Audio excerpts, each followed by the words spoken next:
convido a quem puder e desejar ficar de pé para lermos a palavra do nosso Deus. Romanos, no capítulo 11, nós vamos ler os últimos 4 versículos. Romanos, capítulo 11. Eu quero que escutemos atentamente a leitura da palavra do nosso Deus.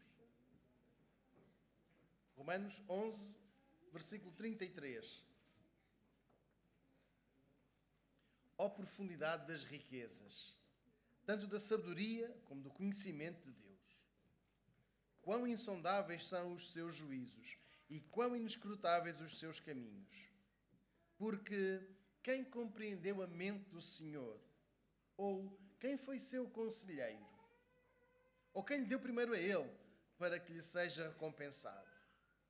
Porque dele, e por ele, e para ele, são todas as coisas. Glória, pois, a ele eternamente. Amém. Irmãos, seja a nossa vontade dar glória sempre e exclusivamente ao nosso Deus. E nós vamos louvar ao Senhor, porque Ele merece, porque só o nosso Deus merece. E nós vamos fazê-lo entoando um hino do cantor cristão que diz que nós louvamos a Deus. E enquanto nós entoarmos este hino, nós temos este vaso que é para receber o euromissionário. E o que é o euromissionário neste contexto de missões em que nós estamos? É um pequeno contributo para o auxílio e sustento de obreiros, quer em Portugal, quer nos países de língua portuguesa, a obreiros locais com dificuldade em ter o seu sustento a tempo inteiro, que a Associação de Apoio e Expansão Missionário faz isto. Com um euromissionário de cada igreja, nós podemos estar a cooperar no sustento. Então, quem desejar dar o seu contributo para o euromissionário, pode fazê-lo enquanto nós louvamos a Deus, porque, como nós dizemos na segunda estrofe, a ti que a justiça Deus sustentaste, apenas sofrendo por nós merecida. Jesus merece o nosso louvor, porque Ele se entregou por nós. Temos então este hino 12 do cantor cristão.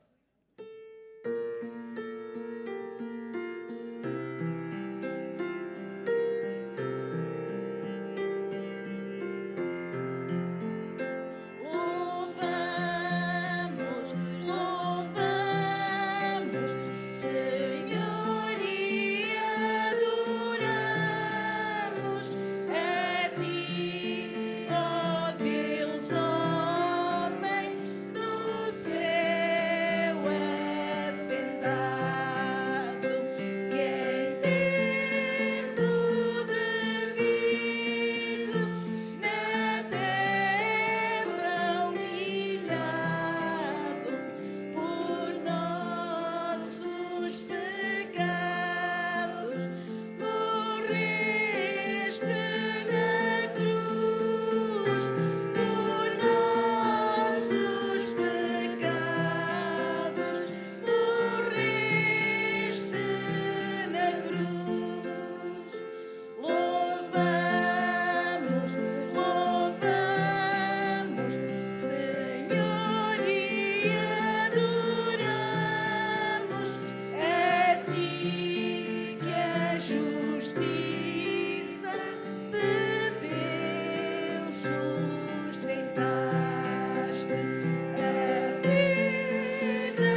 principalmente das nossas vidas, nossas almas, Senhor. Nós te damos glória e por isso nós te louvamos hoje, Senhor, em nome de Jesus.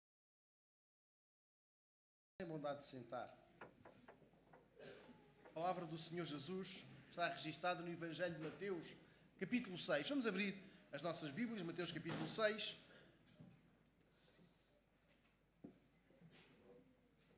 Neste tempo em que nós estamos a ser desafiados a um envolvimento missionário, a um tempo evangelístico, a um desafio para não ficarmos apenas a desfrutar da alegria, sem partilhar desta alegria com outros.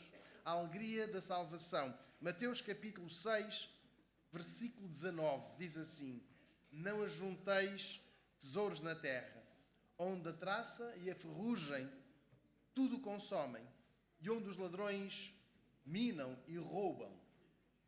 Mas ajuntai tesouros no céu, onde nem a traça nem a ferrugem consomem, e onde os ladrões não minam nem roubam. Porque onde estiver o vosso tesouro, ali estará também o vosso coração. O nosso coração, o nosso tesouro, a nossa prioridade, qual é? Nós queremos olhar não para os bens que adquirimos, que conseguimos preservar, mas nós queremos olhar lá para cima, onde Jesus tem a maior riqueza para nós. A primeira igreja batista de Viseu não é uma igreja rica materialmente, mas quer ser todos os dias, cada vez mais, uma igreja espiritualmente rica, porque coloca o seu tesouro em Jesus. E este tesouro tem de ser partilhado.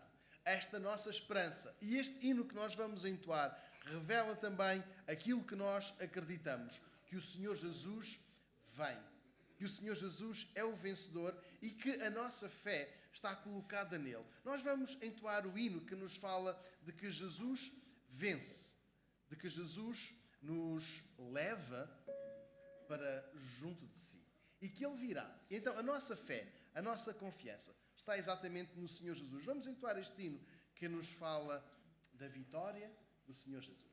Amém.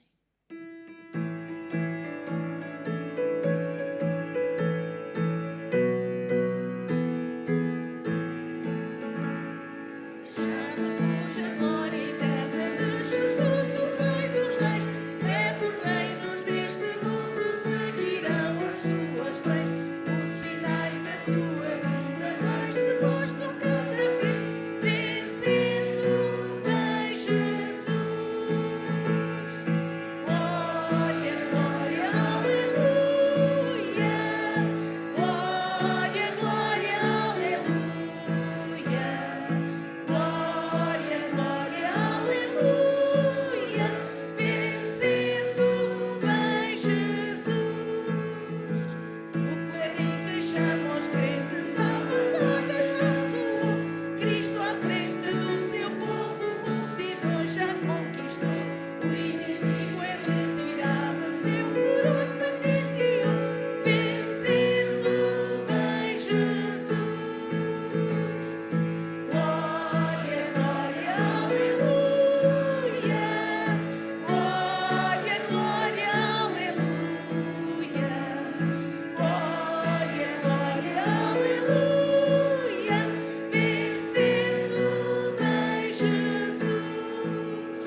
nossa fé. A nossa fé está na vinda do Senhor Jesus, na vitória dele.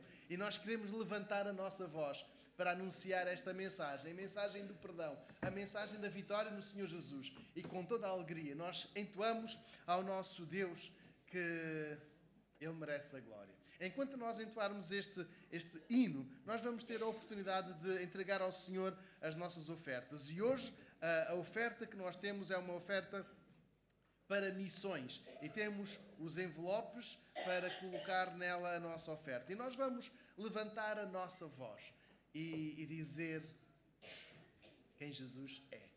É um desafio para nós hoje, enquanto estamos juntos, mas também para nós podermos dizer, fora deste tempo de culto, dizer quem Jesus é. Eu convido os nossos irmãos tesoureiros, o irmão Rogério, o irmão Lourenço, que nos auxiliem com o levantamento da oferta, enquanto nós clamamos por um avivamento.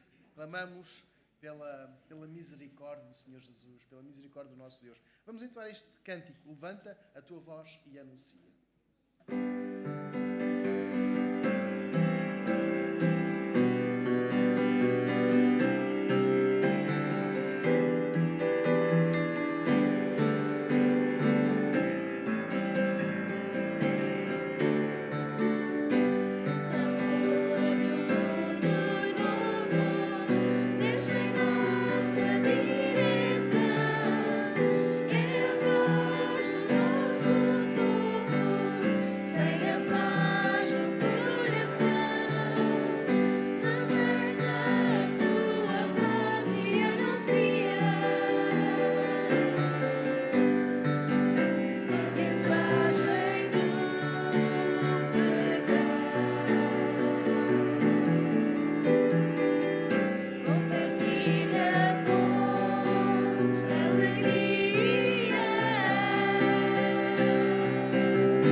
Contribuirmos para que esta mensagem seja conhecida de todos.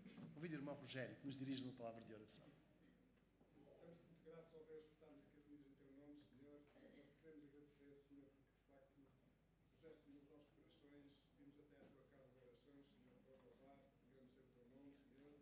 Também para te agradecer aquilo que tu fazes na vida de cada um de nós. Obrigado a Deus por esta oportunidade, Senhor. Neste momento, Senhor, nós te queremos agradecer, Senhor, também por estes dízimos e ofertas que foram levantados em teu nome, Senhor. Em especial, nós te queremos também agradecer por estas ofertas que são destinadas a missões,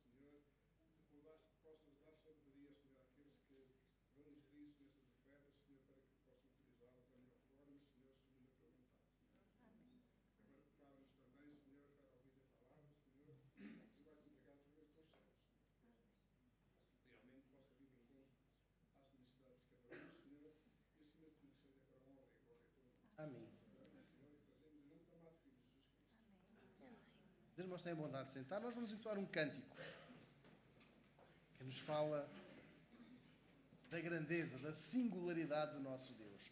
Certos de que estamos como igreja. Nós somos a igreja que levanta a voz, nós somos a igreja que anuncia a mensagem do perdão. E anunciamos que o nosso Deus não está limitado a um espaço físico, a uma hora. Por isso nós chamamos-lo incomparável. E é o que nós vamos cantar. Vamos dizer: Senhor, Tu és incomparável.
Vamos ter a oportunidade de ser desafiados pela palavra do nosso Deus, pelo irmão André Fonseca. Ele é o seminarista da nossa igreja e ele foi desafiado hoje a deixar-se guiar pelo Espírito Santo para que ao longo destes 2 meses, setembro e outubro, nós estivemos a ser desafiados a missões, ao envolvimento missionário, ao envolvimento evangelístico, à partilha da fé. Então vou convidar que o André venha.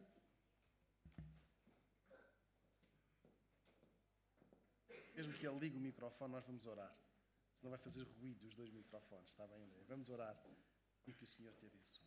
Pai do céu, nesta manhã, em que nós realmente cantamos a nossa vitória, em que colocamos diante de Ti o nosso coração, crendo que Tu és o Salvador, acreditando que em Ti, só em Ti há vitória.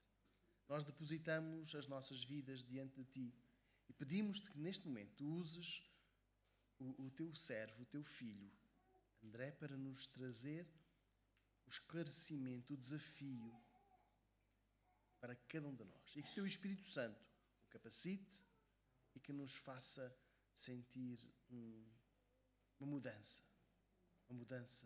necessária. Em Teu nome, Senhor Jesus, nós oramos. Amém.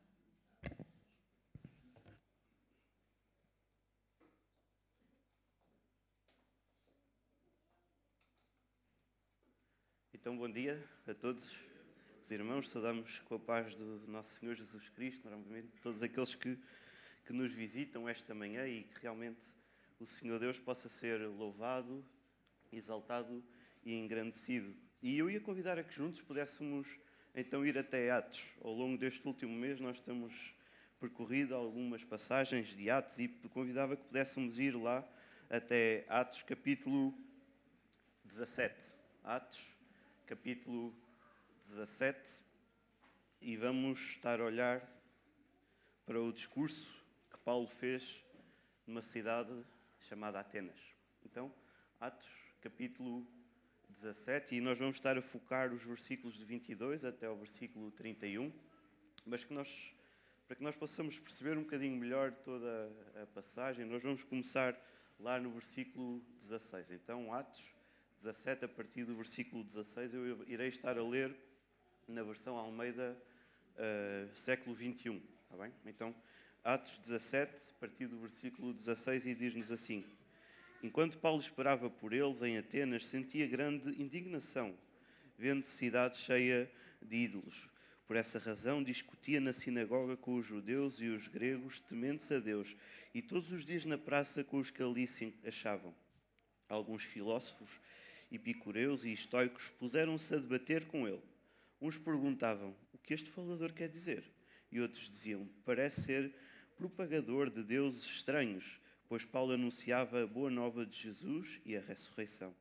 Então o tomaram e o levaram ao Areópago e disseram: podemos saber que ensino novo é este que falas? Pois estás-nos anunciando coisas estranhas, portanto queremos saber o que é isso. Todos os atenienses, como também os estrangeiros que ali residiam, não tinham outro interesse, a não ser contar e ouvir a última novidade. Então Paulo ficou de pé e no meio do Areópago disse: homens atenienses, em tudo vejo que sois excepcionalmente religiosos, porque ao passar e observar os objetos do vosso culto, encontrei também um altar em que estava escrito: ao Deus desconhecido. Exatamente este que honrais sem conhecer, que eu vos anuncio, o Deus que fez o mundo e tudo o que nele há, Senhor do céu e da terra. Não habita em templos feitos por mãos de homens. Tampouco é servido por mãos humanas, como se necessitasse de alguma coisa, pois é Ele mesmo quem dá a todos a vida, a respiração e todas as coisas. De um só fez toda a raça humana para que habitasse sobre toda a superfície da terra, determinando-lhes os tempos previamente estabelecidos e os territórios da sua habitação, para que buscassem a Deus e mesmo tateando pudessem encontrá-lo. Ele, de facto, não está longe de cada um de nós, pois nele vivemos e nos movemos e existimos, como também alguns dos nossos poetas disseram, pois dele também somos geração. Sendo nós gerados por Deus, não devemos pensar que a divindade seja semelhante ao ouro, à prata ou à pedra esculpida pela arte e imaginação humana. Deus não levou em conta os tempos da ignorância, mas agora ordena que todos os homens, em todos os lugares, se arrependam, pois determinou um dia em que julgará o mundo com justiça por meio do homem que estabeleceu com esse propósito, e ele garantiu isso a todos, ao ressuscitá-lo dentre os mortos. Creio que é visível este tempo que estamos a viver, especialmente este final do mês de outubro, início do mês de novembro, a idolatria que assistimos na nossa sociedade.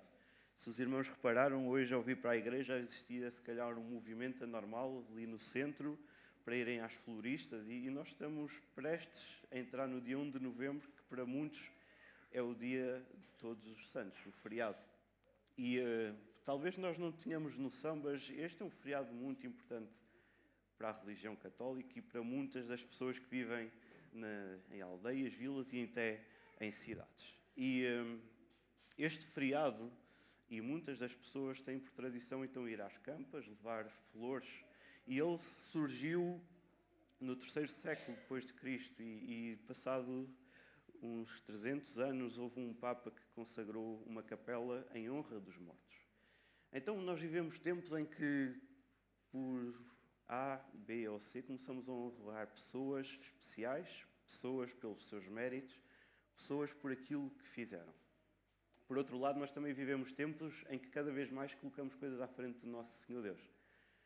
Família, trabalho, redes sociais, um hobby, muitas coisas podem tomar o nome do Senhor Deus. E o texto que nós vamos olhar para esta manhã passa-se em Atenas.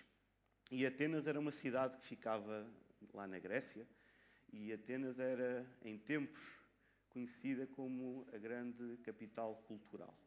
Antes do Império Romano, Atenas era o centro do Império, o Império Grego, e 150 anos antes de Cristo, o Império Romano então conquista, mas houve aqui uma herança helenista. E muitos dos deuses prevaleceram, tanto que os romanos tiveram necessidade de criar os seus deuses. Então, quando nós chegamos a Atenas nesta altura, haviam possivelmente mais de 30 mil imagens. Cada coisa tinha a sua imagem, cada Deus tinha a sua escultura. E nós hoje quase que vivemos um bocadinho assim.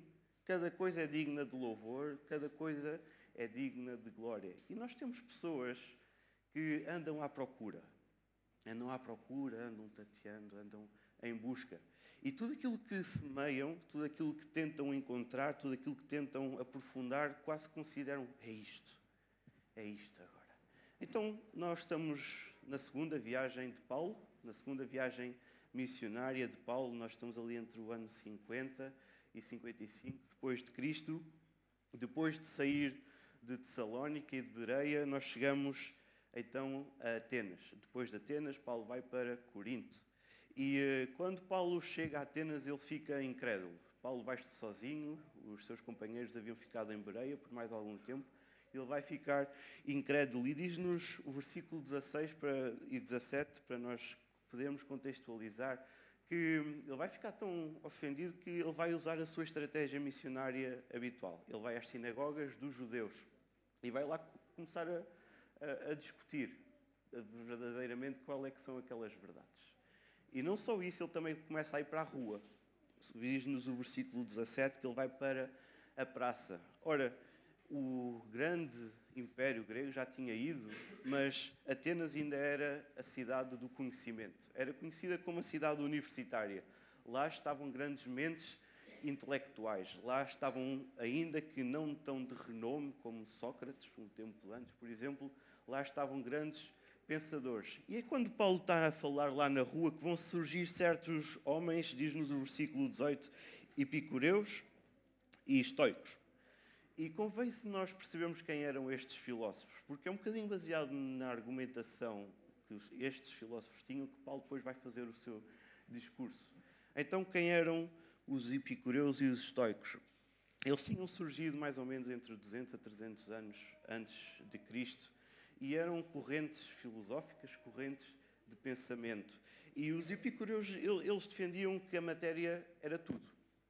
Tudo é matéria. Não há Deus. Deus é alguém transcendente, Deus que está muito acima e ele não se quer saber das questões humanas. Por outro lado, os estoicos viam Deus como a alma do mundo. É um ser imanente do mundo. E eles procuravam ali um estado de indiferença entre o bem e o mal e evitar todo o tipo de dor. Então, não fazia muito sentido aquilo que Paulo estava a dizer. Ao ponto de, no versículo 18, nós vermos, pois Paulo anunciava a boa nova de Jesus e a ressurreição. E quando nós olhamos para isto, lá na altura os gregos estavam a dizer, são novos deuses? São novas pessoas? Porque no original, Jesus e a ressurreição, que nós podemos traduzir por anastasis, eram considerados como pessoas pelos gregos. Não propriamente uma ressurreição como nós hoje lemos e a ressurreição. Não. Quando eles ouviram um Jesus e uma ressurreição, será um casal de novos deuses? Serão novos deuses? Será uma nova religião que este Senhor está aqui a dizer? E o versículo 18 vai nos dizer o que este falador quer dizer. E esse é o título da mensagem. Algumas traduções têm papagaio, outras versões têm tagarela. E basicamente os gregos estavam a considerar Paulo como um filósofo amador. Alguém que do nada lembrou-se, pegou num conjunto de ideias soltas e vai começar a falá-las sem ter bem consciência da sua teologia sistemática, uma linha de bem de pensamento. Bem, olha, existe um Jesus e existe uma ressurreição. E eles, como faziam imagens para tudo, vão levá-lo para o Areópago. O que era o Areópago? O Areópago era, por um lado, o tribunal da altura, mas era principalmente um centro de discussão filosófica. Lá eram discutidas questões de ordem moral, questões de ordem de ensino, questões de ordem de costumes. Era onde o Império Romano discutia e via e tentava manter minimamente a ordem. Então Paulo não vai levado preso, mas vai levado por não sabemos bem como, pelo menos é convidado ou forçado a ir, ele vai lá para o Areópago. E os versículos 20 e 21 vão nos dizer, conta-nos, então o que é isto que tu tens para nos dizer? Eles não estavam propriamente interessados quem era o Jesus e quem era a ressurreição, Mas como comunidade intelectual, como comunidade de conhecimento que ali se reunia, como cidade universitária, eles queriam saber novas coisas, novo conhecimento. A novidade é a última geração, nós queremos saber como funciona, nós queremos saber o que é. E sabem, nós atualmente somos uma sociedade cada vez mais instruída, somos uma sociedade cada vez mais culta, somos uma sociedade em que cada vez mais jovens vão para a universidade. Mas não é por acaso que cada vez mais o Senhor Deus está posto de lado. Cada vez mais existe um mundo secular onde Deus não é posto em cima da mesa. E é interessante como, quanto mais nós aprofundamos conhecimento científico, parece que o Deus do mundo começa a decair. E nós vamos perceber o porquê. Porque Paulo, quando ia às comunidades, quando ia de cidade em cidade, ele usava estratégias. A primeira era ir às sinagogas dos judeus.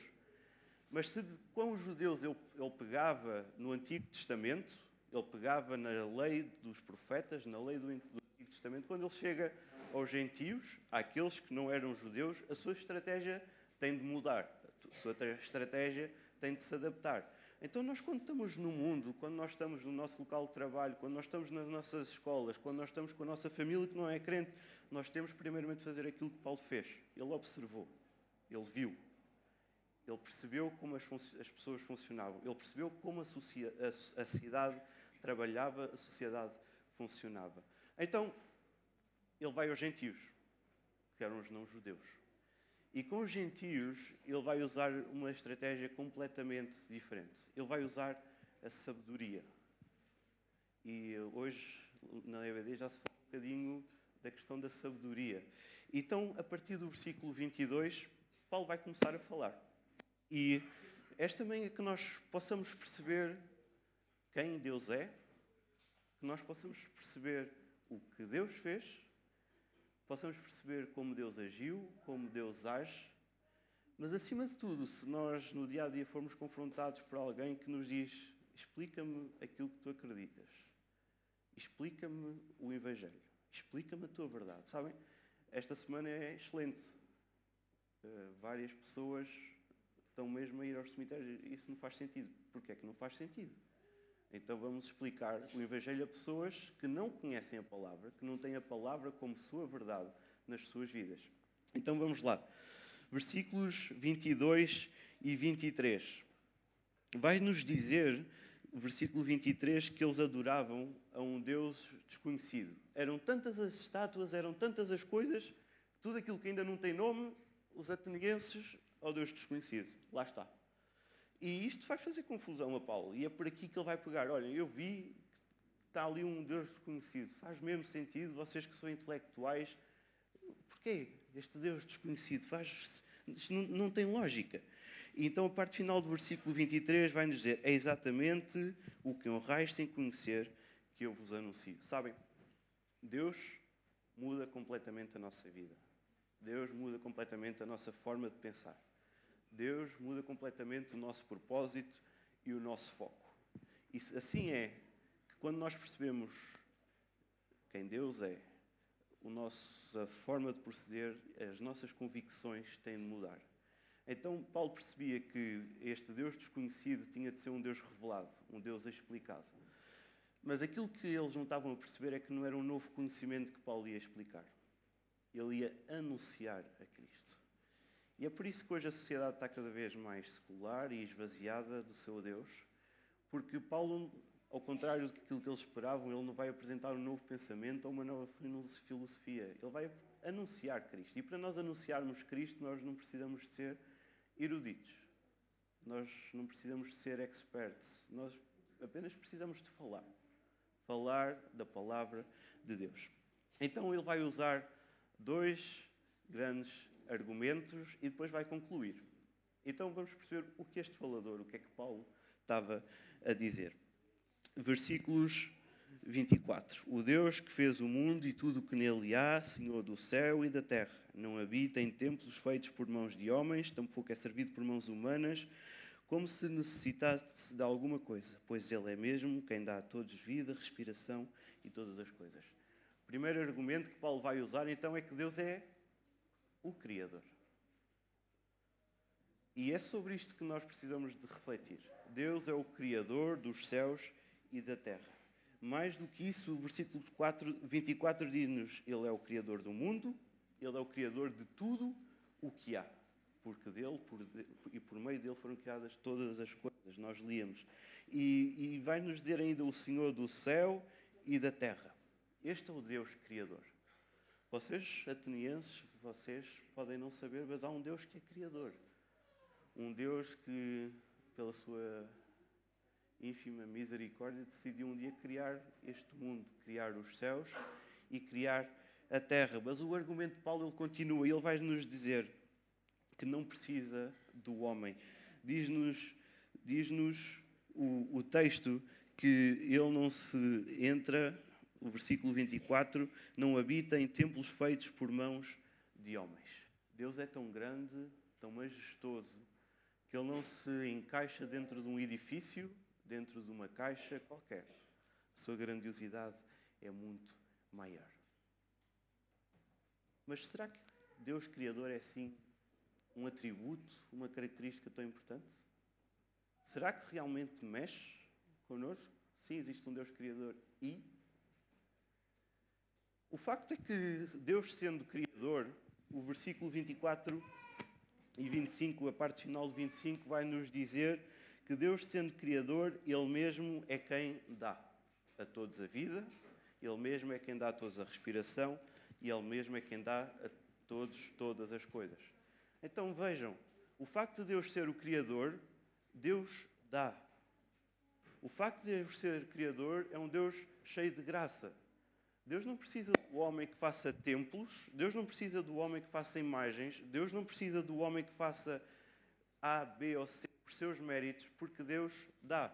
E se nós estamos aqui é porque Deus dá a vida, se nós estamos aqui é porque Deus dá a respiração, se nós estamos aqui é porque Deus dá todas as coisas. Então, se nós estamos aqui é porque Deus não criou o mundo e o abandonou, é porque Deus criou o mundo, Ele é transcendente, é muito superior. Mas Deus também está presente. Deus também intervém na sua criação. Ele sustém-nos. Então nós devíamos perceber que tudo aquilo que nós temos, tudo aquilo que nós recebemos, não é por mérito nosso. Deixem-me perguntar como é que nós temos refletido sobre as bênçãos que temos recebido. Sobre a saúde que temos recebido. Sobre o sustento que temos recebido. Sabem, muitas vezes nós caímos no erro de eu sou capaz, eu consigo. Mas a verdade é que o Deus Criador é o mesmo Deus Criador de tudo. E é Ele que criou também o homem, que já vamos ver, e Ele dá, Ele sustenta-nos. Então vejam, muitas vezes nós andamos no correria do dia a dia e esquecemos-nos de parar e agradecer a Deus, obrigado pela vida, obrigado pela família, obrigado pelo sustento, obrigado pela paz que me dás, obrigado porque tens trilhado o caminho que eu tenho seguido. Obrigado porque tu tens-me ajudado. Obrigado porque tu socorreste-me quando eu estava aflito. Obrigado porque tu livraste-me do problema de saúde. São tantas as bênçãos que nós recebemos. E nós recebemos porque há um Deus que é Criador. Um Deus que é infinito. E agora os atenienses ficavam quase como os asiáticos, porque não fazia sentido para os filósofos. E se calhar lá fora as pessoas também ainda não refletiram sobre isto. Mas há um Deus que no princípio já era Deus, e de eternidade a eternidade Ele é Deus, diz-nos o salmista, e um Deus que criou, e um Deus que sustenta, um Deus que intervém, um Deus que está próximo. E o argumento de Paulo é tão precioso que ele vai agora continuar. Então, Deus criou o mundo, e o segundo argumento, e começa a funilar, é que Deus criou o homem. Nós não podemos pensar que somos uma mera invenção casuística que surgiu do nada. Deus criou o mundo, então, por ordem, se Deus criou o mundo, Deus criou o homem. Mas aqui vem aquela pergunta que muitos, mesmo lá fora, andam à procura. Qual é o propósito da vida humana? Se Deus criou o homem, porquê é que Deus criou o homem? Qual é o sentido da vida humana? Porquê é que Deus me criou se Ele é soberano, se Ele é criador, se Ele dá, se Ele sustenta? Sou eu uma marioneta? Não tenho eu vontade própria? O que é que eu faço? Então Paulo vai nos dizer nos versículos 26, de um só fez toda a raça humana para que habitasse sobre toda a superfície da terra, determinando-lhes os tempos previamente estabelecidos e os territórios de sua habitação, para buscassem a Deus e mesmo tateando pudessem encontrá-lo.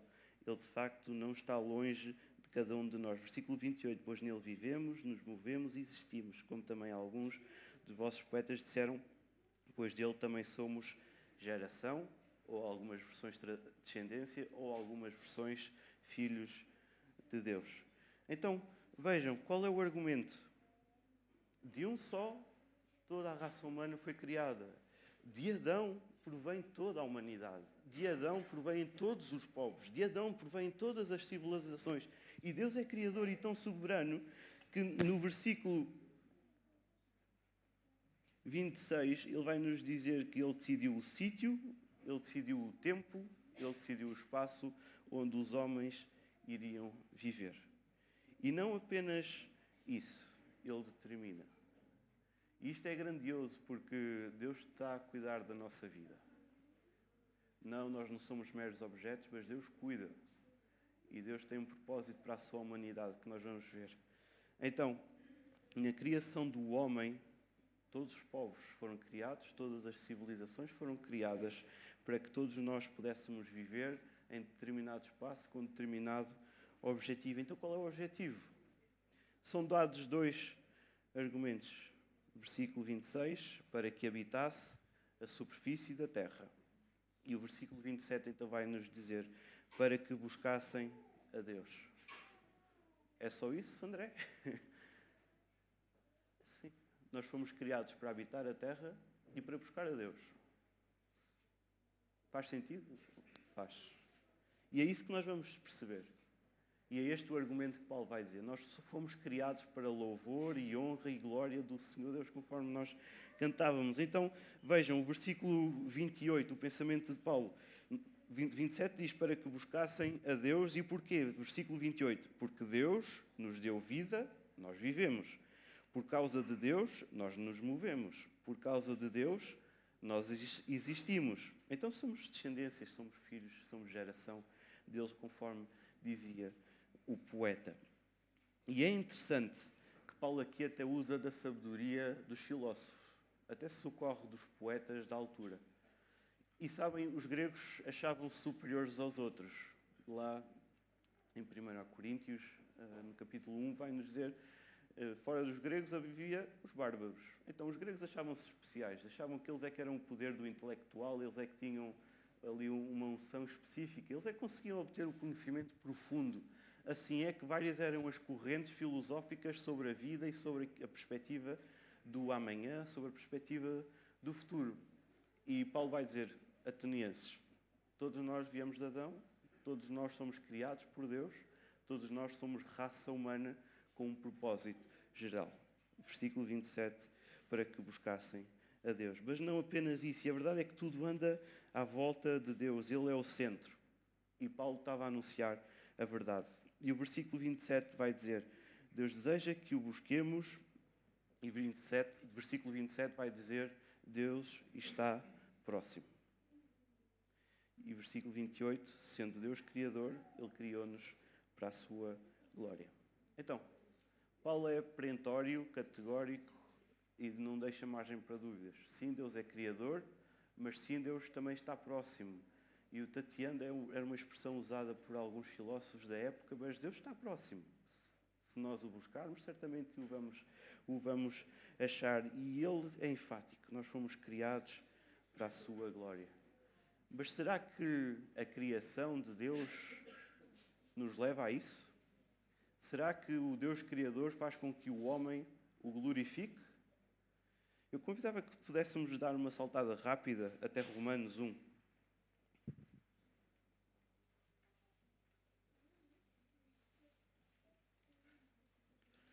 Romanos capítulo 1. O verso 19 e 20. Romanos 1, versículos 19 e 20 vai dizer: Pois o que se pode conhecer sobre Deus é manifesto entre eles, porque Deus lhes manifestou. Pois os seus atributos invisíveis, o seu eterno poder e divindade, são vistos claramente desde a criação do mundo e percebidos mediante as coisas criadas, de modo que esses homens são indesculpáveis. Agora Romanos 2, versículo 15. Aqueles que têm Bíblia em formato físico, mudar. Os que têm telemóvel, Romanos 2, versículo 15, diz-nos: demonstrando que o que a lei exige está escrito no coração deles, tendo ainda o testemunho da sua consciência e dos seus pensamentos, que ora o acusam, ora os defendem. Então, o nosso Deus Criador fez as coisas tão bem feitas que a criação proclama a glória de Deus e anuncia o seu firmamento, como a própria nossa consciência também tem noção daquilo que é certo, daquilo que é errado. Então, a criação mostra, a mente entende. E a nossa vida depende única e exclusivamente de Deus. E é necessário reconhecer isso. E aqui vamos, então, mas como é que eu posso buscar a Deus? Se o propósito da vida humana é que nós busquemos a Deus, como é que eu posso buscar? Salmo 145, 18 diz que o Senhor está perto de todos os que o invocam, de todos os que o invocam em verdade. Sim, Deus quer um coração verdadeiro, um coração honesto, um coração consagrado àquilo que Ele é, àquilo que Ele fez. Joel 2,32 diz-nos: e todo aquele que invocar o nome do Senhor será salvo. Ou Romanos 10,13: porque todo aquele que invocar o nome do Senhor será salvo. Então, parece que aqueles que buscam o nome do Senhor Deus serão salvos. Parece que aqueles que invocam o nome do Senhor Deus em verdade e em sinceridade serão salvos. Então deixem-me perguntar, como nós temos buscado o nome do nosso Senhor Deus? Como nós temos ido à sua presença? Será que nós já andamos tão distraídos que temos levado vidas independentes, vidas que não buscam a Deus, vidas que não exaltam a Deus por aquilo que Ele é, por aquilo que Ele fez, o Deus Criador majestoso, vidas que não dão glória, não dão tributo a Deus? Como é que nós temos ido à presença do Senhor Deus? Deus dá a salvação. E todo aquele que invocar o seu nome, em verdade, será salvo. E este vai ser o argumento final de Paulo. Porque a partir do versículo 29 até ao versículo 31, ele vai-nos então falar do Senhor Jesus Cristo. Sendo nós gerados por Deus, não devemos pensar que a divindade seja semelhante ao ouro, à prata ou à pedra esculpida pela arte e imaginação humana. Deus não levou em conta os tempos da ignorância, mas agora ordena que todos os homens em todos os lugares se arrependam. Então, havia um tempo em que se calhar nós éramos ignorantes. Se calhar havia motivos para sermos ignorantes. Havia um tempo em que nós não tínhamos a revelação completa. Havia um tempo em que os pecados literalmente não foram se calhar considerados totalmente como pecado. Diz-nos Romanos capítulo 3, a partir do versículo 23. E esse tempo foi um tempo propositado para que Jesus viesse na plenitude nos tempos e viesse em justiça, viesse em glória. E diz-nos o versículo 29 que Deus é tão grandioso que Ele não se encaixa em nada daquilo que nós possamos descrever. Todo homem que tenta descrever quem Deus é plenamente vai falhar. Todo homem que tenta entender Deus plenamente, com 5, 6, 8, 10 pontos, vai falhar, porque Deus não é totalmente descritível, Deus não é totalmente explicado. Mas Ele existe, Ele está cá, Ele é presente, Ele criou-nos. Ele não é semelhante nem a ouro, nem à prata, nem à pedra esculpida, nem a qualquer arte ou imaginação humana. Então, versículo 30. Há uma ordem, há um agora. E é sobre este agora que nós devíamos pensar. Como é que nós agora estamos? Jesus veio, Ele revelou, veio cheio de glória, enviado pelo Pai, veio cheio de glória com um propósito. Sabem, a humanidade foi criada com um propósito geral de glorificar a Deus, mas Jesus veio com um propósito específico. E esse propósito foi que Ele pudesse morrer por mim, por si, por ti, para que realmente cada um que crê, cada um que entrega a sua vida, pudesse ter a salvação, pudesse ter a vida eterna. E realmente assim é que o versículo 31 nos vai dizer, e Ele deu a garantia, a parte final, Ele deu a garantia disso a todos, ressuscitando dentre os mortos. E é aqui que nós percebemos a importância da ressurreição. E nós caminhamos para o Natal. Sim, é por Jesus. É por Jesus, porque Ele não apenas morreu, porque Ele não apenas cumpriu o seu propósito específico, voluntariamente obediente ao Pai, e morreu por mim, por cada um de nós pudéssemos ser salvos. Mas Deus o ressuscitou ao terceiro dia, e porque Ele está vivo, nós podemos ter a certeza e a segurança eterna de que um dia estaremos com o Pai. E porque Ele está vivo, nós sabemos que um dia a justiça final, a justiça plena vem e totalmente consagrada. E aquilo que Paulo estava aqui a dizer, quando Deus não levou em conta os tempos da ignorância no versículo 30, é que realmente havia um tempo que era normal as pessoas não saberem tudo. Mas agora nós temos a revelação completa da palavra de Deus. Então, quando nós não glorificamos o Pai, quando nós não glorificamos Deus como Deus, quando nós não o buscamos, nós estamos em pecado. E Romanos 3, 23 em diante, diz-nos que o salário do pecado é a morte. E quem está em pecado não pode glorificar a Deus. Quem está em pecado não pode estar em comunhão com Deus. Quem está em pecado não pode honrar o Senhor Deus, não pode estar nos caminhos do Deus Criador, não pode estar a fazer aquilo para o qual foi criado, que é dar glória a Deus. Então, irmãos, o pecado ofende a Deus, o pecado separa-nos de Deus. Mas pela graça e misericórdia do nosso Senhor Deus, Ele enviou-nos o seu Filho amado, o Senhor Jesus Cristo. Não levou em conta o pecado, mas o pecado de cada um de nós, eu e tu, merecíamos. Jesus o carregou lá na cruz. Parece a mensagem beabá. Não é a mensagem beabá. É a mensagem que o mundo precisa de ouvir. É a mensagem que eu e tu confessamos. É a mensagem que eu e tu proclamamos. É a mensagem de Cristo em nós. Mas porquê Jesus Cristo? E a Bíblia diz-nos que ninguém vai ao Pai senão por Jesus Cristo.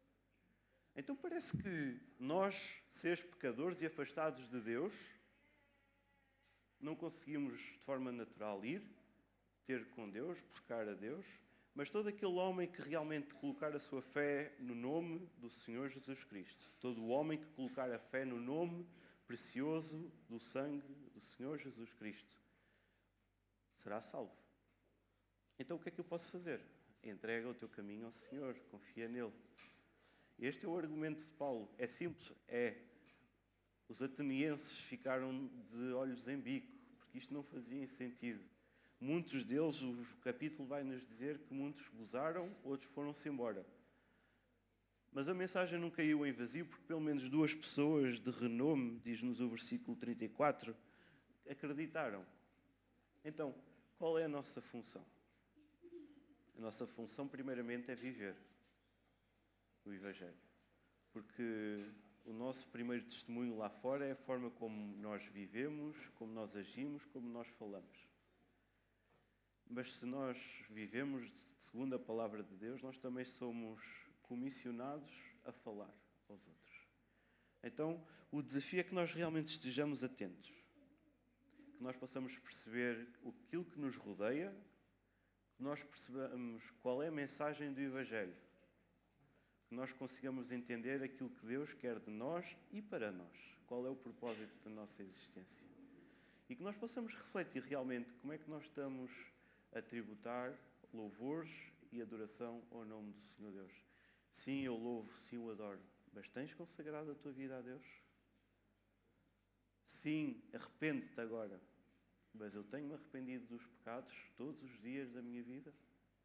Todos os dias nós pecamos. Todos os dias nós ofendemos a Deus. Então não deixemos a palavra de Deus cair no vazio, cair no oco. E que realmente o Senhor Deus possa ser falado, testemunhado, e que realmente nós, como igreja, possamos ter uma única palavra. Jesus Cristo é o Senhor e Salvador do mundo.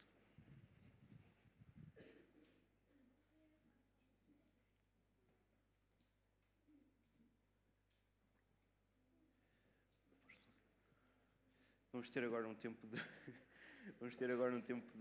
de oração, um tempo de oração silencioso, individual, um tempo onde podemos escutar o instrumental e um tempo onde podemos falar com Deus, colocar diante dele aquilo que ouvimos e que realmente a palavra de Deus faça sentido no nosso coração.